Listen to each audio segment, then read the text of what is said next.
नमस्कार, मैं हूं सुधा सिंह और आप देख रहे हैं न्यूज़ 18 का डिजिटल प्लेटफॉर्म। बिहार सरकार ने एक बड़ा और सख्त कदम का फैसला उठाया है।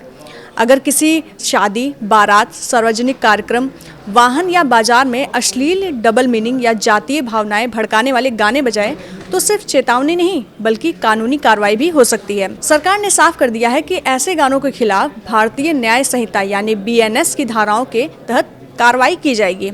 दरअसल बिहार के कला, संस्कृति एवं युवा विभाग ने गृह विभाग और राज्य के सभी जिलाधिकारियों, SSP और SP को पत्र भेजकर निर्देश दिया है कि अश्लीलता फैलाने वाले, डबल मीनिंग और जातीय भावनाओं को बढ़ावा देने वाले गानों पर रोक लगाने के लिए सख्त कदम उठाए जाएं।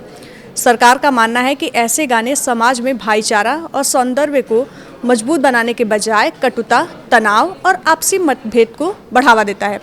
खासकर सार्वजनिक स्थानों पे और सामाजिक कार्यक्रम में इसका प्रभाव बच्चों और महिलाओं, युवाओं पर भी पड़ता है। बिहार में लंबे समय से भोजपुरी और अन्य क्षेत्रीय भाषाओं के कुछ गानों को लेकर विवाद होता रहा है। कई बार इन गानों में अश्लील शब्दों, महिलाओं के प्रति आपत्तिजनक टिप्पणियां और जातीय भड़काऊ फैसले वाले संदेशों को लेकर सवाल उठते रहे हैं।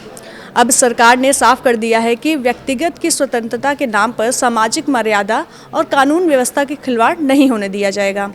कला एवं संस्कृति मंत्री प्रमोद कुमार ने कहा है कि ऐसे गीत आम लोग, खासकर महिलाएं और बच्चों के लिए असहज माहौल पैदा करते हैं।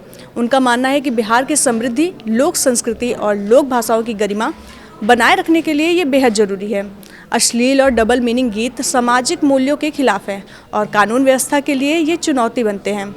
सरकार का मानना है यह सिर्फ मनोरंजन का मामला नहीं है बल्कि एक गंभीर सामाजिक समस्या बन चुकी है जिसका असर पूरे समाज पर पड़ रहा है।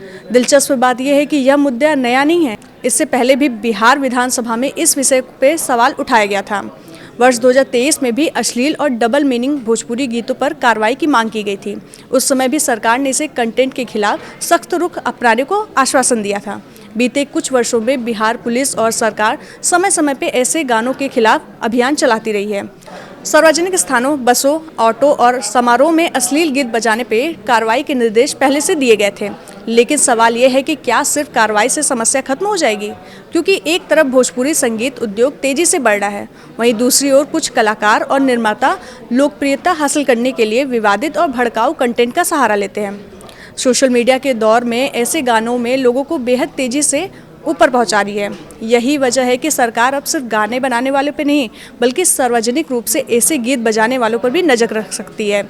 सरकार के निर्देश के मुताबिक यदि किसी सार्वजनिक कार्यक्रम, वाहन या अन्य जगहों पे अश्लील, डबल मीनिंग या जातीय भड़काव फैलाने वाले गीत बजाए जाते हैं तो संबंधित लोगों के खिलाफ मामला दर्ज किया जा सकता है और कानूनी कार्रवाई की जाएगी। इस फैसले को लेकर समाज के एक वर्ग ने स्वागत किया है। उनका मानना है महिलाओं की गरिमा, बच्चों के बेहतर माहौल और सामाजिक सौंदर्य को बढ़ाने का ये कदम अच्छा उठाया गया है। वहीं कुछ लोग यह कह रहे हैं कि कार्रवाई करते समय व्यक्तित्व की स्वतंत्रता और कलाकार की अधिकार पर संतुलन बनाए रखना भी बेहद जरूरी है। फिलहाल बिहार सरकार संदेश बिल्कुल साफ कर दिया गया है कि सार्वजनिक जगहों पर अश्लीलता, डबल मीनिंग कंटेंट, जातीय भड़काव फैलाने वाले गीत अब बर्दाश्त नहीं किए जाएंगे। आने वाले दिनों में ये देखना दिलचस्प होगा कि इस फैसले का भोजपुरी संगीत उद्योग और सामाजिक माहौल पर कितना असर पड़ेगा। आज की वीडियो में बस नहीं, धन्यवाद।